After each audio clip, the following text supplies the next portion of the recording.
ಭಾರತದ ಪ್ರತೀಕಾರದ ದಾಳಿಗೆ ಪಾಕಿಸ್ತಾನದ ಎದೆಯಲ್ಲಿ ಢವಢವ ಶುರುವಾಗಿದೆ. ಇಲ್ಲಿ ಭಾರತ ಟಾರ್ಗೆಟ್ ಮಾಡ್ತಿರೋದು ಉಗ್ರರನ್ನ ಮಾತ್ರ. ಆದರೆ ಢವಢವ ಶುರುವಾಗಿರೋದು ಪಾಕಿಸ್ತಾನಕ್ಕೆ. ಭಾರತ ಎಲ್ಲಿಯೂ ನಾನು ಪಾಕಿಸ್ತಾನದ ಮೇಲೆ ವಾರ ಮಾಡ್ತೀನಿ ಅಂತ ಹೇಳೇ ಇಲ್ಲ. ನನ್ನ ಉದ್ದೇಶ ಉಗ್ರ ಸಂಹಾರ ಅಂತ. ಉಗ್ರರು ನಾನು ಎಲ್ಲಿದ್ದರೂ ಬಿಡಲ್ಲ. ಜೊತೆಗೆ ಜಿಂದಾ ಯಾ ಮುರ್ದಾ ಅಲ್ಲ, ಬರೀ ಜಿಂದಾ. ಉಗ್ರರು ನನಗೆ ಜೀವಂತವಾಗೇ ಬೇಕು ಅಂತ ಹೇಳಿ ಭಾರತ ಹೊರಟಿದೆ. ಭಾರತದ ವೀರ ಯೋಧರು ನುಗ್ಗಿದ್ದಾರೆ. ಇದೀಗ ಎಲ್ಲೆಲ್ಲಿ ಯಾವ್ಯಾವ ರೀತಿ ಕಾರ್ಯಾಚರಣೆಗಳಾಗ್ತಾ ಇದೆ ಯಾರಿಗೂ ಗೊತ್ತಿಲ್ಲ.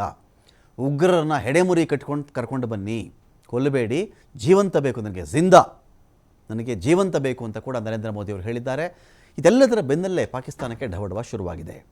ಶತ್ರು ರಾಷ್ಟ್ರದ ಬೆನ್ನಿಗೆ ನಿಂತ್ಕೊಂಡಿರೋದು ಮತ್ತದೇ ಕುತಂತ್ರಿ ಚೀನಾ. ಮಗ್ಗಲ ಮುಳ್ಳು.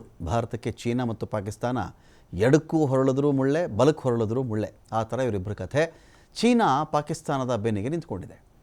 ಪಾಕಿಸ್ತಾನಕ್ಕೆ ಇದೀಗ ಯುದ್ಧ ಟ್ಯಾಂಕರ್ಗಳನ್ನು ಚೀನಾ ಕೊಡುತ್ತಂತೆ.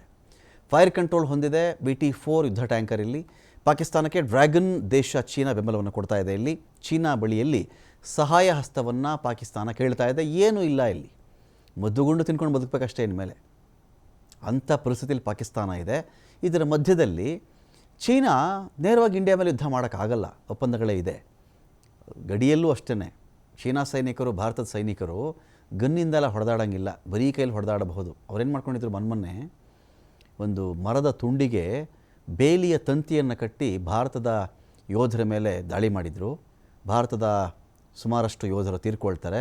ಅದಕ್ಕಿಂತ ಡಬಲ್ ಚೀನಾದ ಯೋಧರನ್ನು ಭಾರತೀಯರು ಬರಿಯ ಮುಷ್ಟಿಯಲ್ಲಿ ತಮಗೇನೇನು ಸಂದರ್ಭಕ್ಕೆ ಸಿಗುತ್ತೋ ಅದರಲ್ಲೇ ಗುದ್ದಿ ಅವ್ರನ್ನೂ ಕೂಡ ಸಾಯಿಸಿದ್ರು.